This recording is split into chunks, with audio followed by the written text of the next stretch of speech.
this is one of my favorite parts of the show because I get to learn from somebody else's mistake, right? And so it is the time for the nightmare story.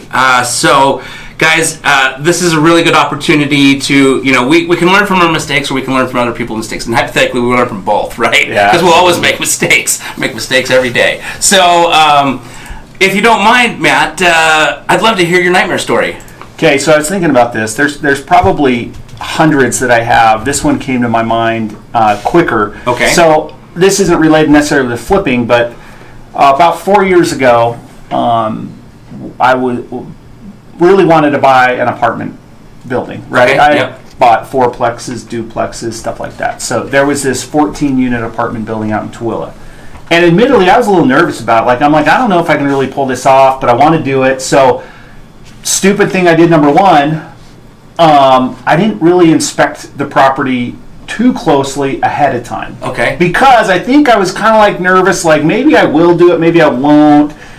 I didn't want to commit. Yeah. And like, thing number one with a property, like inspect it, right? Right. And so I can't explain why I didn't inspect it because obviously on all the flips and stuff, like you're testing it for meth, whatever. Yes. Anyway, ended up buying this property through auction.com. I think I saw this actually on auction.com. Yeah, so it was out in Tooele. Okay. Tooele Valley Apartments. Uh-huh. It's the gem of Tooele.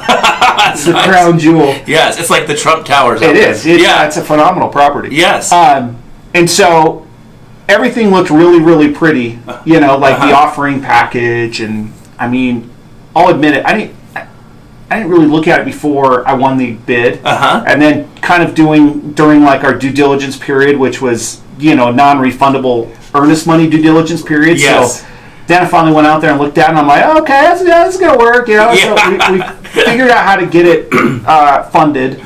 And then about week one, we realized that what we bought was this really gnarly, probably 70% occupied by drug and meth dealers, or maybe a little bit of crazy people with certain challenges. We'd park and, the guys, like, it's always kind of a sign when you see, like, grown men on BMX bikes with, shopping bags on either side of the handlebars. Yes. and low riding pants. Right. And, like a hat on backwards, right? Yes. Like, we're talking going in and out. Right. It was like a 7-Eleven for drugs, and we're like, okay, we maybe bit off a little bit more than we could chew here. So, right. So, there's so many stories with this, but we had Chuck, who apparently was taking over an apartment of his buddy who was in the hospital dying. Okay. And so Chuck's not our tenant, right? But Chuck's telling us this story that he's, helping Albert out, whatever, and our just head spinning because we're learning all of this stuff about, all these issues with the apartment that obviously we could have known had we done a little bit of due diligence ahead of time. Right.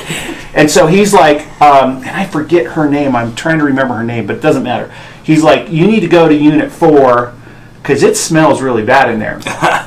And we're like, well, yeah, why not? I'm sure it, whatever. It, like, they probably don't shower or whatever. Right. So we're knocking on the door, and she comes out, and she looks, good but it's like, oh, wow, something smells in there, you know. And keep in mind, Chuck's like, he's trespassing, and like, he found out that it smelled bad because he went through her unit to like jump the rail to get into his buddy's apartment, right?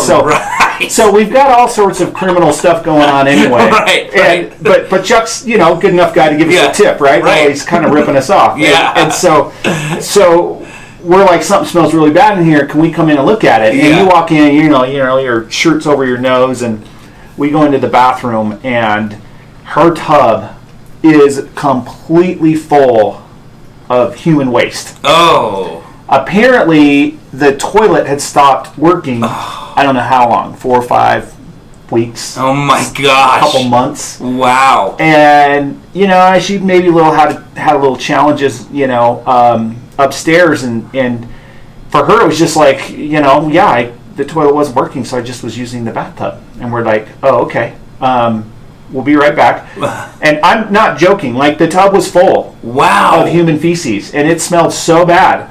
And we're like, you got to be kidding me, you know? Like, and outside of the apartment, people are like doing drug deals, you know? We're like, this is weird. What is going on? We just spent $750,000 on this place. This is awesome. So we got some, you know, those big hefty garbage bags. A shovel. Some gloves. Oh my gosh. And we're like, lady, come back when these are full. You know, like, you're doing this. And so we hung out and did our other thing, and she comes out with a couple just full bags. And so me and my buddy Andy, who went in on the deal with me, you know, we're wearing gloves at this point. And so we like double, triple bag them. And he grabbed one side, I grabbed the other side, and walked right out to the garbage, threw it in there, right back on the other one, threw it in there, and then called Eddie the plumber to come figure out how to, you know, drain things properly. And I don't think he's called us back. But it was the most disgusting thing, and it was so disheartening because we're like, what in the world did we buy? One, stupid, we could have known. But I was a little scared, right? It's my first deal. On a bigger deal, right? Like on an apartment. And I mean, long story short was, the best thing I did was didn't know what I didn't know. I knew enough to know that the numbers were going to make sense. Right? That rents would have supported the price. I think if I would have found out more about the apartment, like the actual tenants and stuff ahead of time, I wouldn't have bought it. So I'm actually glad I was kind of stupid. I didn't. Because now it's a nice investment. Because now it's a great investment. Because we took a year and like slowly cleaned it up, got the bad tenants out. You know, I mean, we got super creative with how to get some of those tenants out of there. You know, I mean, that were dealing drugs and stuff like that. And we had everything and anything you could think of. Bed bug infestation, cockroaches, you know, guns, and anyway, it was nuts. But we finally, and long story short, 4 years later, it's phenomenal property. You know, we probably have $400,000 or $500,000 in equity. You know, in the deal. So I guess the lesson learned there is, you know, don't do due diligence, just buy. Maybe. But if the numbers are sound, there's like time will help you out. And you've got to go to work and add value, clean it up. So don't be totally freaked out by like a really gnarly, messy situation, because that's why I love flipping, and I actually love lending too, because you can see people do the same thing. You take something that's absolute garbage and perceived value of, you know, very little. With a little bit of work and, you know, creativity, you can really get that thing. You know, we took rents on that particular unit, for example. I think she was at $475, and I think that unit is like at $750 now. Wow. So that's a great increase. So most people like would have been, oh, like, cool, you just bought, you know, a bunch of human waste, right? It's like, well, no, like, you got to see the vision. Exactly. And I'm glad we didn't know what that vision was maybe at first. Because we thought we were kind of buying something somewhat turnkey. It was not turnkey.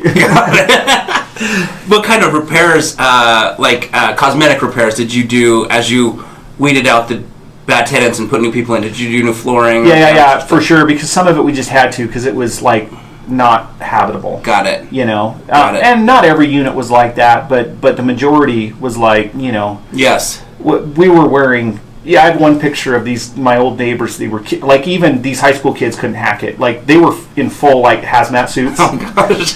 You know, they lasted like a half a day. You know? You got the scouts out there. We got the scouts out there, and they're like, "This is not going to work for us." You know? So it was a lot of pain and suffering. Actually, there were a couple days where we're like, I'm not sure if we want to actually like. We thought about punting. You know, we're done. But we stuck through it, and now it's great. We have an awesome property manager out there, Sandy, with equity property management, and you know, we were going out there once or twice a week. I haven't been out there in like a year and a half. Oh, nice. So, that's good. So it's a great deal now. Yeah, absolutely. You know, that'd make a great Eagle Scout project, right? Yeah. Maybe we could start like finding boys that are getting ready to get their Eagle Scout, and then have them start doing like the clean outs. Absolutely. Make it America greater, one unit at a time. Right. Awesome. Okay, so we're going to go to a commercial break right now, and when we come back, you're going to want to stay tuned, because Matt's going to go through the step-by-step of a transaction on how to get these deals funded. So we've kind of gone through a lot of that in the beginning on the questions, but we're going to break it down step by step. I'll ask him some questions as well. So stay tuned.